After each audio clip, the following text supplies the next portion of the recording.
Efesios capítulo 3.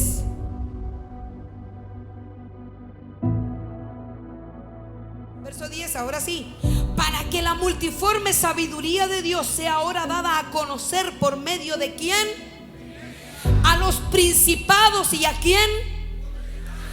En los lugares celestiales.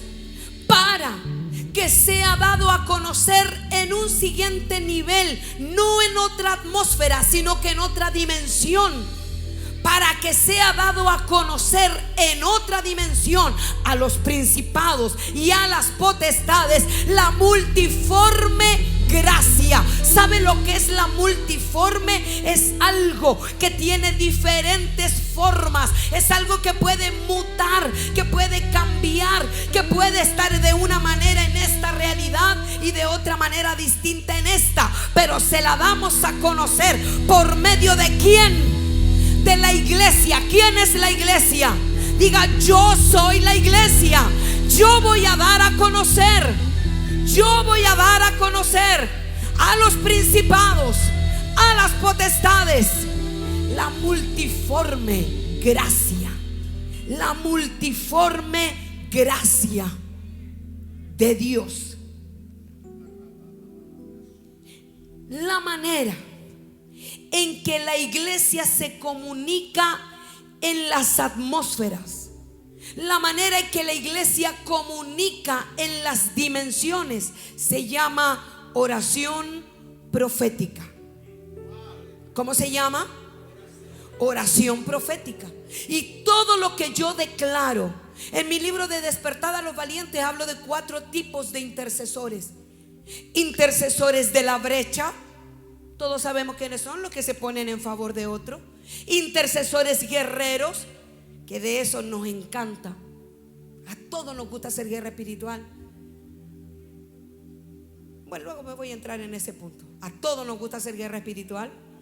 Intercesores proféticos, que es el que hace una declaración, el que habla y acontece. Intercesores de avanzada le llamé. Y el intercesor de avanzada es aquel que hace decretos. Es aquel que hace decretos espirituales. La manera que la iglesia comunica es a través de la oración profética. En la conferencia de mujeres estuve enseñando sobre intercesión, decretos, guerra espiritual, oración, etcétera. No quiero seguir hablando sobre eso, aunque para mí, yo feliz de seguir enseñándole, como dijo el apóstol. Para mí no es problema volver a enseñarles siempre las mismas cosas si para ustedes es provechoso. Sin embargo, en la conferencia La Brecha terminó hace tan poco tiempo que creo que todavía está en la atmósfera la enseñanza que soltamos. El otro día enseñaba a mis intercesores, hice un live muy cortito y le enseñaba a los intercesores cómo Jesús nos enseña a orar. Y todos llegamos al Padre Nuestro y ahí terminamos.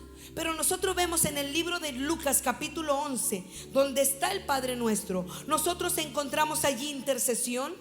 Nosotros encontramos allí cómo Jesús nos enseña las llaves para tener respuesta. Y nosotros encontramos allí la demanda de orar en el Espíritu. Dice: si ustedes que son malos le dan cosas buenas a sus hijos, ¿cuánto más el Padre no dará el Espíritu a quien lo pide? Y él estaba enseñando de oración, lo que significa que oraciones que no son en el Espíritu solo son oraciones. Para que la iglesia gobierne las atmósferas, la iglesia debe orar en el Espíritu, recibir instrucciones de Dios, escuchar las instrucciones. Y mire, es mejor que a uno lo reten por algo que hizo mal a que lo reten por no haber hecho nada. Yo contaba en la conferencia de mujeres cómo recibí yo del Señor que fuéramos a orar al cerro. ¿Se acuerdan que les conté? Y Dios me dijo: yo nunca te dije que hicieras eso. ¿Cómo que no? Porque a veces uno discute con el papá de uno, po. Y yo le digo: ¿cómo que no? Tú me dijiste. No, me dice el Señor, yo solo te mostré, tú decidiste lo que hacer. Y hay veces en que el Señor solo nos da un vislumbre y nosotros sacamos todas las fotos y decimos: hay que hacer esto. Y Dios nunca fue que dijo que hiciéramos eso. Y estamos actuando fuera de la voluntad de Dios, es decir, no en el Espíritu. comenzar este mensaje, voy a comenzar con una pregunta. ¿Cuántos de ustedes tienen guerra en algún área de su vida? Asomo harto. ¿Cuántos de ustedes, de los que estamos aquí, tienen una lucha en algún área, en su matrimonio, en su cuerpo, en alguna enfermedad? Levante la mano. ¿Cuántos tienen luchas, peleas, situaciones en su casa, en su trabajo? Lo despidieron, ya no tiene trabajo. Bueno, hermano, tiene un problema menos. No, mentira.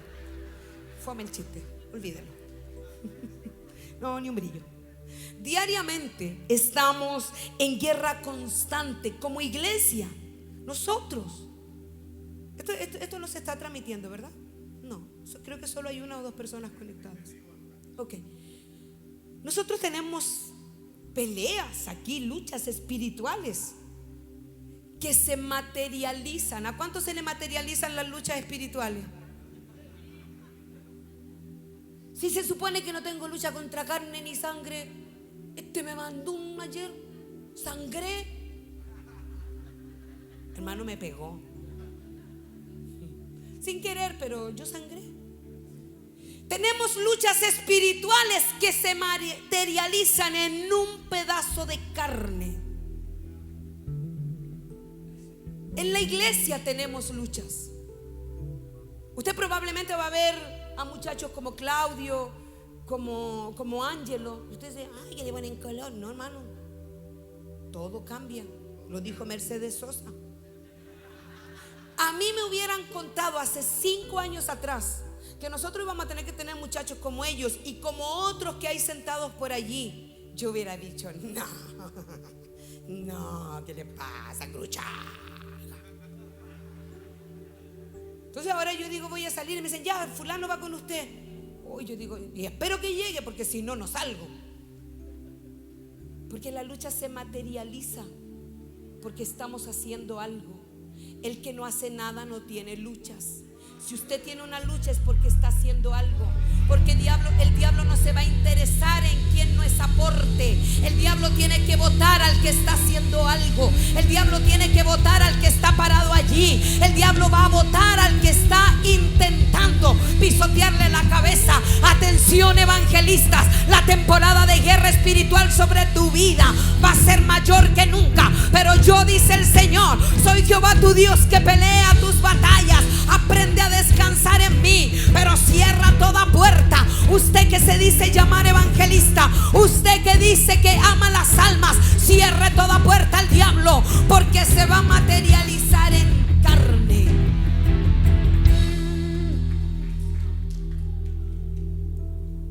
Todos nosotros tenemos en algún área de nuestra vida una lucha. Decir que no batallamos en la vida es porque somos niños. El que no tiene lucha es porque es un niño. Yo pienso en mis nietos. El otro día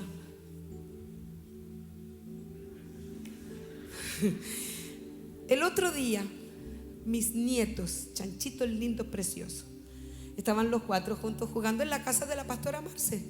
Ustedes saben, nosotros vivimos en Calera de Tango, en una misma parcela. Pastora Marcela con Pastor Marcelo tienen su casa, la Meli y Víctor tienen la de ellos y nosotros la nuestra. No somos propietarios, nosotros arrendamos ahí. Y mis nietos estaban jugando a ser niñitos pobres. Lo digo con temor porque por eso pregunté quién es. Mira el juego. No significa que ellos sean ricos, pero la visión de ellos, porque el juego era armar unas chozas con ropa de cama. Entre una cama y algo pusieron unas frazadas y se metían en esas chozas, porque es lo que ellos ven cuando están por la calle. Los indigentes, ¿cómo están? Entonces para ellos esa gente es pobre. Ellos no saben lo que es el dinero ni cuánto vale. Ellos no saben si esa gente vive ahí porque quiere o porque no tiene dónde vivir. Digo porque quieren, porque usted sabe, salió en televisión un señor que era ermitaño porque quería, que era familiar de Lavín, etc. O sea, hay gente que vive ahí realmente de buena familia, pero decidió estar en drogas, la familia no la aguanta y se van. Entonces no necesariamente tiene que ver con dinero. La persona que no tiene luchas en ningún área, bienaventurado porque aún es niño. Pero en un momento va a crecer. Yo doy gracias al Señor porque fui niña espiritual, poquito tiempo, pero fue intenso. Me aproveché. Sí, porque después cuando uno ya no puedes hacer eso porque eres la pastora. Oh, ¿verdad? Todos tenemos alguna lucha espiritual en algún área de nuestra vida. Y le dije que como iglesia diariamente estamos en batallas. El otro día vino un hombre aquí y los muchachos de seguridad lo vieron que estaba armado. Y a él, y como tenemos cámaras por todas partes, ellos vieron que a él y los muchachos que trabajan en seguridad afuera, a él lo vinieron a dejar en un auto. El auto se fue y él entró solo. Él venía con instrucciones claras. Entonces eso es una lucha espiritual que se está materializando. Cuando usted se goza, pero así de gozo, gozo eterno, que me da y bailamos, Pastor Dani. Y cuando usted se goza por la palabra que le entregan a mi esposo, yo quedo así como,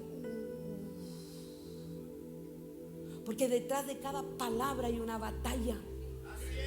Ahí está en el libro de Daniel.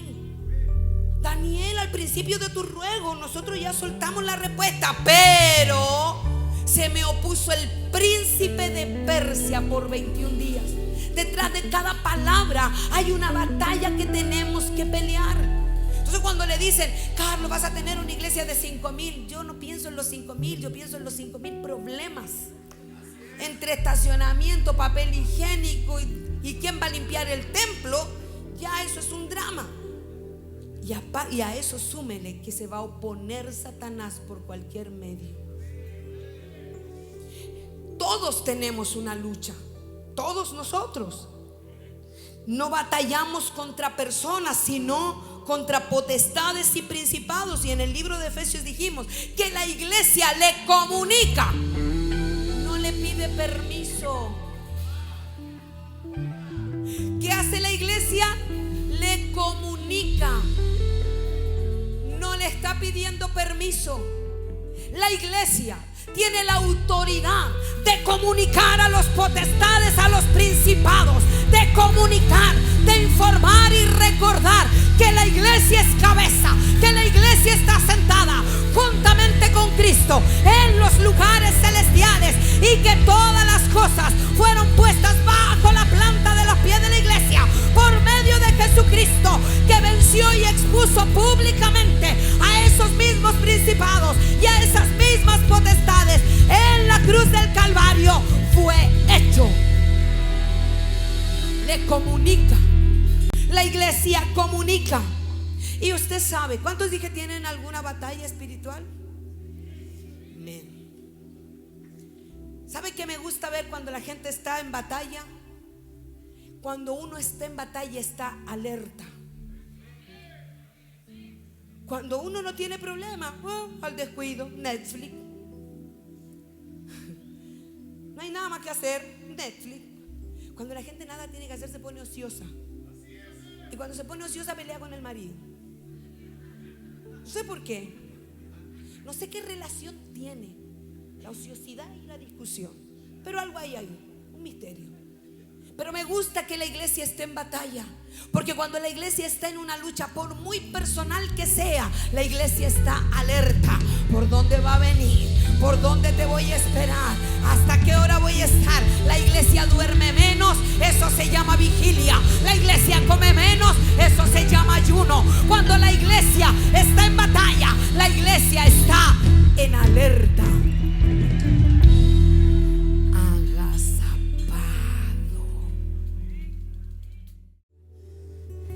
La guerra espiritual es por territorios, es por almas y es por finanzas.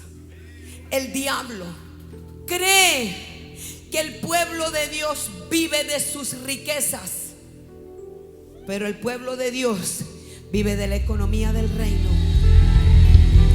Y yo le voy a contar algo. con esto voy a terminar, porque ya estoy al término. No alcancé a entrar en todo el tópico, pero con esto voy a terminar.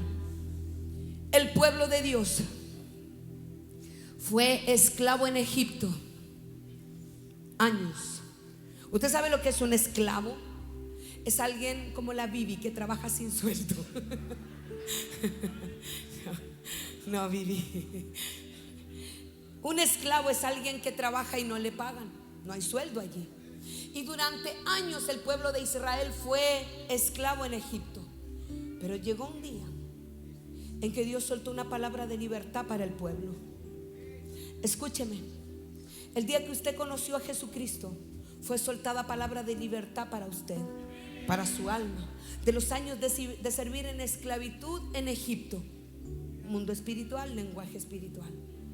Vivimos años en el sistema del mundo que es Egipto. Y cuando Cristo nos apareció en el encuentro, entonces dejamos eso y fuimos sacados de esa tierra de esclavitud y fuimos posicionados en la buena tierra donde fluye. Dios tenía un propósito con su pueblo, y cuando Él da a Moisés la instrucción de que le comunique a las atmósferas, comunícale a las atmósferas, Moisés, que deje ir a mi pueblo. Comunícale lo que está hecho. Moisés habla con Faraón, tienes que soltar al pueblo, se tienen que ir. Después de 7 plagas de tira y afloje, Faraón dijo: ok, que se vayan, muy bien. Y los egipcios dieron sus riquezas al pueblo de Israel. El día que el Señor te sacó de Egipto, trajo riquezas con Él. El día que recibiste salvación, las riquezas venían en el camino. El día que te apareció el encuentro, Él abrió su buen tesoro, el cielo, y derramó sobre ti, sobre tu casa, las riquezas del impío. Satanás quiere volver a tomarlas, pero te pertenecen, porque la palabra del Señor dice: mía es la plata, mío es el oro. Mientras Satanás tenga esclavo del sistema, al pueblo de Dios habrá ganado en territorio, pero Satanás no es señor del pueblo de Dios. Cuando el Señor envió la pandemia, ¿qué? Lo repito. Cuando el Señor envió la pandemia, dame la luz del templo, por favor. Yo creo, por revelación, que Él derrotó a Mamón. Cuando el Señor envió el COVID, Él le puso la pata encima a Mamón, porque Mamón era el señor del sistema financiero, y todos colapsaron, menos la iglesia del Señor. Los pastores siguen levantando templos, los pastores siguen edificando, los pastores siguen tomando lugares más grandes, la iglesia sigue ofrendando, la iglesia sigue diezmando. En medio de toda crisis financiera, las finanzas del ministerio incrementaron a través del internet. Nunca antes visto, nunca antes visto. En medio de la pandemia, Pastor Mauricio edificó templo. En medio de la pandemia, Pastor Salazar, compraste un terreno. Yo vi los pilares levantados y profetizo que antes de que yo vaya, esa casa no solamente está terminada, está llena, porque con una mano, dice Nehemías, edificamos, y con la otra mano peleamos, seguimos haciendo la visión. Dios envió la pandemia para demostrarle a su pueblo que Él es Señor. Él es Señor. Él es el dueño de toda la economía. Y el Señor acaba de soltar un nuevo manto financiero. Y yo le voy a decir por qué. Porque cuando la gente ve el alza del dólar, la gente se amedrenta. Pero el pueblo que conoce a su Dios, el pueblo que conoce a su Dios, el pueblo que conoce a su Dios, sabe dónde está su seguridad. Estamos viviendo la temporada del incremento económico, porque no te dejes amedrentar por el sistema del mundo.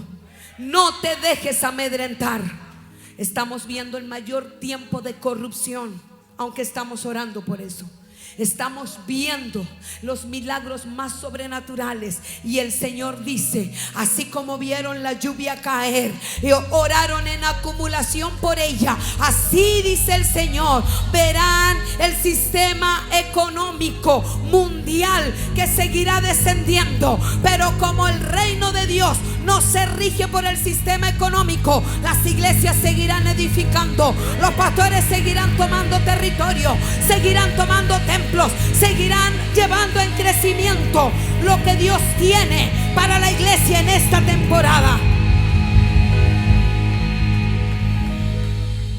Quiero terminar con esto, lo estoy buscando.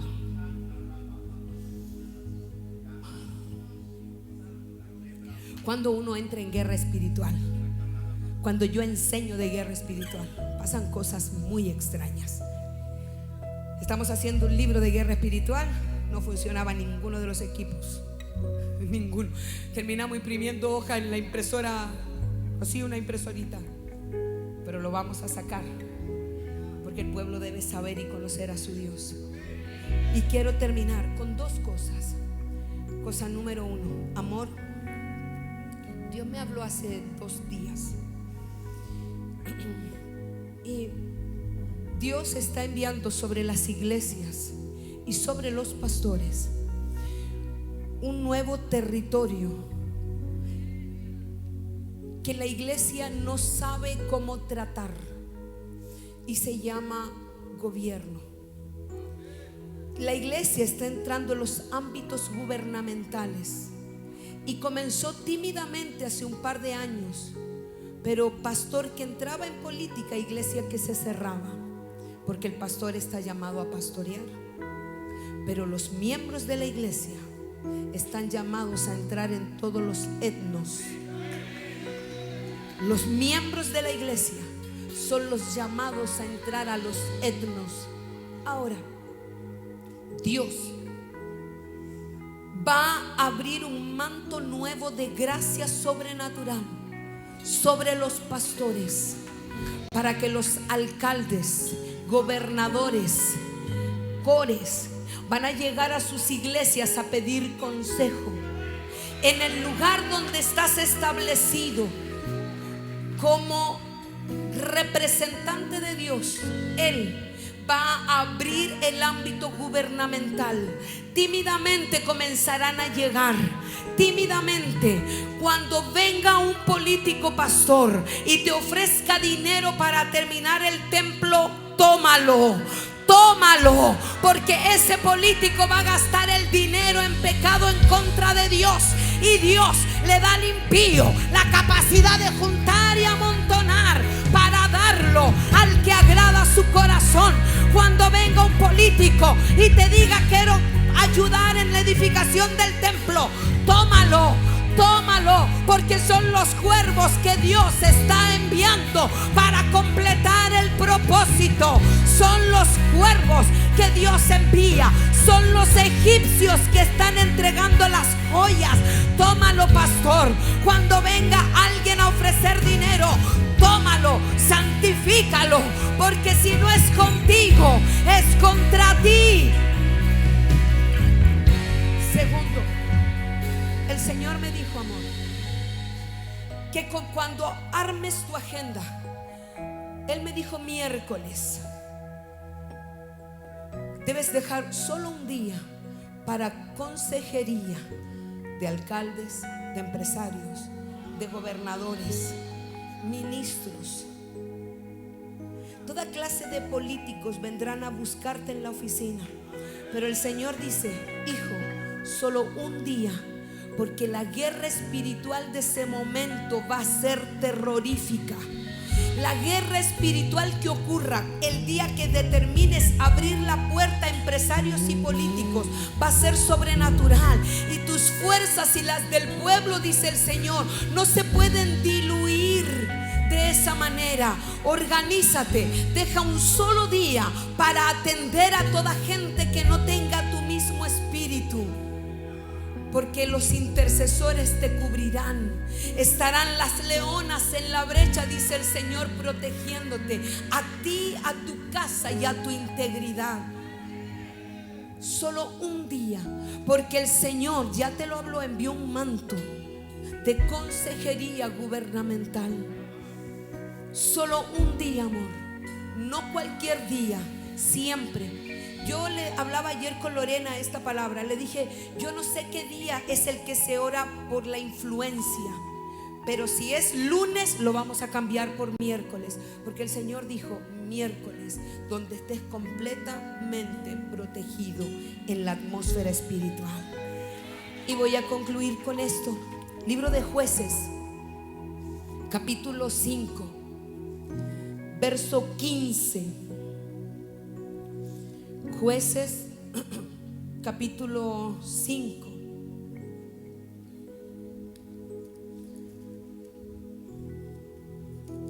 Biblia nueva, hojas pegadas. Libro de Jueces, capítulo 5. Voy a leer el verso 8. Dice así. Yo sé que dije desde el 15, pero voy a leer el 8 primero. Y dice así: cuando escogían nuevos dioses, la guerra estaba a la puerta. Cuando iban a poner un nuevo gobernante, la guerra estaba a la puerta. Muchachos, la estrategia de subir toda la semana a la torre encontró respuesta. Antes de las elecciones, tu grito encontró respuesta. Cuando iban a escoger nuevos dioses, la guerra estaba a la puerta. Se veía escudo o lanza entre 40,000 en Israel. Verso 11. Lejos del ruido de los arqueros en los abrevaderos, allí repartían los triunfos de Jehová, los triunfos de sus aldeas en Israel. Ahora sí, verso 13. Entonces marchó el resto de los nobles. El pueblo de Jehová marchó por él en contra de los poderosos. De Efraín vinieron los radicados en Amalec. En pos de ti, Benjamín entre su pueblo. De Marquir descendieron los príncipes, y de Zabulón los que tenían vara de mando. Rubén es el primer hijo de Lea, quien tuvo de alguien que no la amaba. Y cuando nació su hijo, su decreto fue: vio Jehová que yo era menospreciada, ahora me amará. Esa autocompasión que usted tiene, ese espíritu inmundo que gobierna su casa, lo tiene entre el balido de las ovejas, en lugar de estar rugiendo con el león. La iglesia apostólica de los últimos tiempos, la iglesia que gobierna las atmósferas, debe dejar el balido de oveja y comenzar a orar el rugido del león. La iglesia apostólica de los últimos tiempos debe dejar el balido de oveja. Ayúdame, bendíceme, respóndeme, y pararse en la brecha, en el rugido del león. Esta es la temporada que yo profetizo sobre la iglesia de Dios, que las mayores batallas las encontrarás en medio de la adoración, pero con un espíritu de guerra, con una oración simple, pero el espíritu alineado a la guerra, porque así dice el Señor: yo estoy con vosotros todos los días hasta el fin de los tiempos.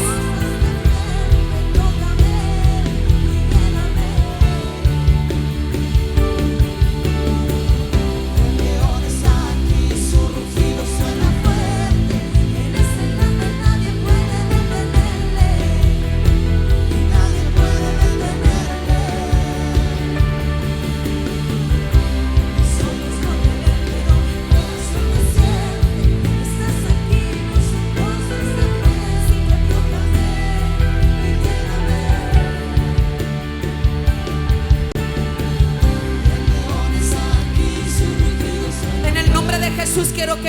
paralice esa guerra. En el nombre de Jesús quiero que lleve su mente cautiva, tome cautivo el pensamiento y vaya al lugar de su guerra. Mire lo que le hace pelear, mire lo que le está quitando el territorio y comience a soltar la palabra profética. Comience a soltar la unción profética, porque la iglesia comunica proféticamente a las atmósferas la gloria, la gracia, la multiforme gracia de Dios